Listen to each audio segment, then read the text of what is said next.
What up, YouTube? Team Movies here. Here is my review for the new Netflix series titled Hollywood, which is created by Ryan Murphy, the man behind American Horror Story, Glee, those American Crime Stories. He also has that One Flew Over the Cuckoo Nest prequel show coming that I'm really interested about.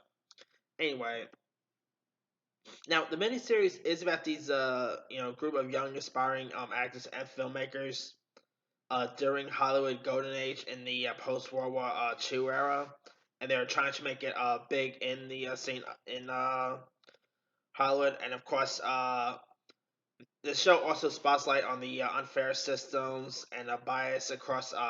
There's like talk about race, gender,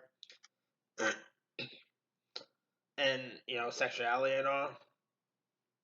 And you got our lead played by David Cornswell, Corners what who portrays the character Jack Costello, who's this World War II vet who ends up moving back to Hollywood and hoping to become a aspiring actor.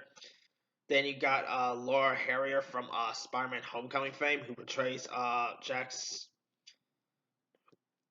actually portrays Darren Chris's character's girlfriend, and Darren Criss, of course, plays Raymond Edsley, who's this half Filipino aspiring film director who's trying to break boundaries in Hollywood,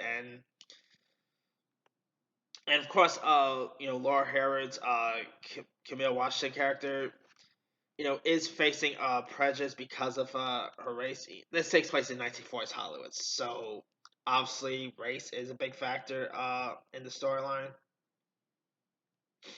And I mean, come on, you got Queen Latifah as Gone with the Wind actress Hattie McDaniel, who was at Hattie McDaniel was actually the first black actress to win an Oscar for Gone with the Wind. So there's a little tidbit for you there too. You got Jake Picking as the role of Rock Hudson, who's who's of course having a relationship with this up and coming black aspiring screenwriter named Archie Coleman, portrayed wonderfully by Jeremy Pope. You also got Two and a Half Men star Holland Taylor, who portrays the studio exec and the mentor for aspiring actors. Samara Weaving is this up and coming actress who's also Camille's rival. And I tell you right now, I've been saying this for a while. Samara Weaving looks so much like Margot Robbie. I mean, I think there was like, okay, we got Margot Robbie. We had Margot Robbie in Once Upon a Time in Hollywood. Let's put someone on who kind of looks like Margot Robbie in another project about Hollywood.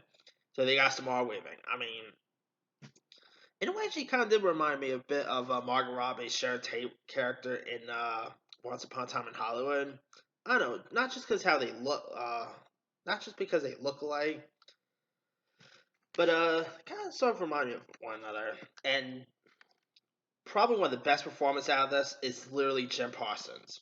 Jim Parsons, of course, he's best known for portraying Sheldon Cooper on Big Bang Theory. Of course, he voices the character on Young Sheldon. This is not the Jim Parsons you're used to seeing. This guy, Jim Parsons' character, he literally has a foul mouth in this. I'm like, Jesus. I mean, Sheldon Cooper needs to have his mouth washed out with soap. Like, holy cow, that's definitely not the. Because of course I'm always used to seeing Jim Parsons on The Big Bang Theory. I mean, I've of course seen him in other stuff like I think it was in Garden State if I'm not mistaken. But of course he plays this Hollywood talent agent who's of course one of his clients includes Rock Hudson, and man, this is probably the best performance I've seen out of Jim Parsons. I thought he really shined here. I didn't even think he could get an Emmy nomination for his performance. He was actually that good in this. And of course, he had Dylan McDermott in this, and the show's all about them trying to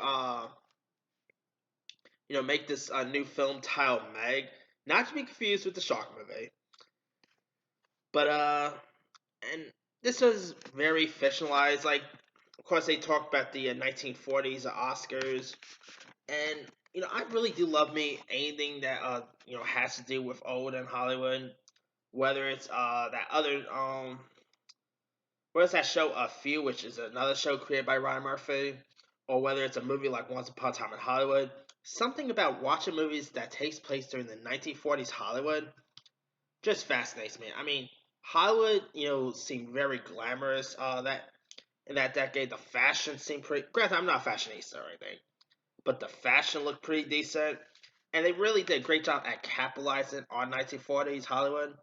And a few other folks you had in this. You also had Patti LuPone. Rob Reiner was pretty great in this. I thought this show was really excellent. It's only 7 episodes, so it's not really that much episodes. But I don't know. I'll be down to see a season 2. I mean, I don't know. This is a limited series, so I don't know where you go for second season. But hey, if they announce a season 2, I'm all for it because I thought the show was excellent. So it's gonna be interesting if they do announce a season 2. But let me leave you guys. Did you have a chance to check out Netflix's new series Hollywood? If so, what you thought of it? Did you like it? Did you not like it? Drop a comment below. Don't forget to like, subscribe, hit that bell for more notifications. This is Team Moose signing off.